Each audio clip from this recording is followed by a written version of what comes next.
Hey everybody, it's Max McAllister from Traction Dynamics again. Hey, kind of another update on the Blue DCT tour we've been working with.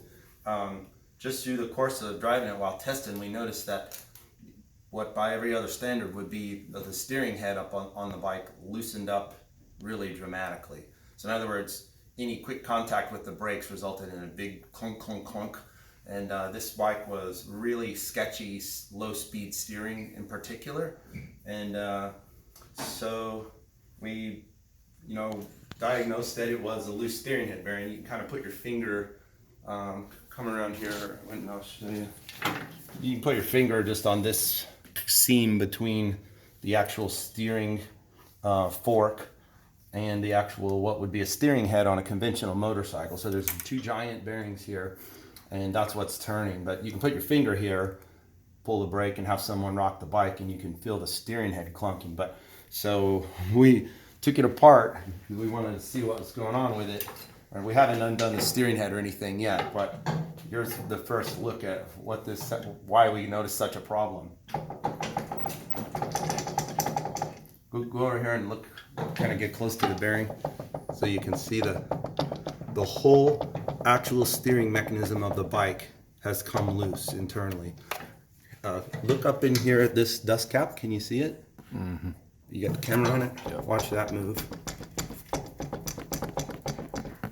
So not only does it move in that plane, but it'll move back up here. It'll move this way too, because effectively the whole bearing is so loose.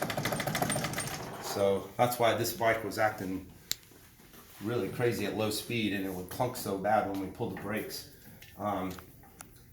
Strangely, so there's a steering yoke up on this, we'll call it, where the tie rods connect to. You can kind of look up in there. See the steering yoke, this Y thing? The only thing holding that to this bike is this pinch bolt. There is no what would be a crown nut tightening that crown down to the fork. Let me have that camera pop up here. If you look down in here, there's just a decorative cap that goes here, plastic cap. We took the decorative cap off. There's just no nut or anything that holds this whole assembly together. It's just, and there is a locating dowel. If you see this dowel, that's part of the steering yoke.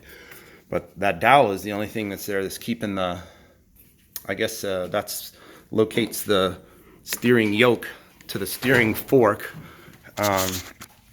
And then you pinch it, but there is no bolt pulling the assembly together.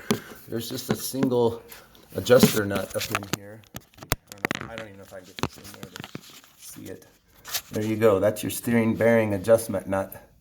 And there's one little lock tab on it that kind of is holding it in place. So,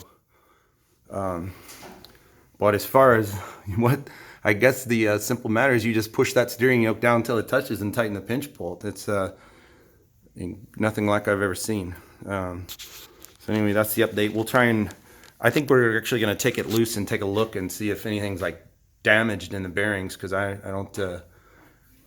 can't imagine why this thing, this bike has 375 miles on it at the moment. So anyway, just because I know there's nothing available at the moment, we're going to see if we can get this adjusted for this guy so that he can ride the bike and enjoy it. But as to why it loosened up, that remains to be seen. My only guess could be is that the bearing races weren't seated in the bike, and then after some use and hitting bumps and potholes and things, that the bearing races settled, and now this whole steering mechanism is loose on the bike. So anyway, I'll post this video, and later I'll update and let you know if we were able to fix it or get it adjusted. So.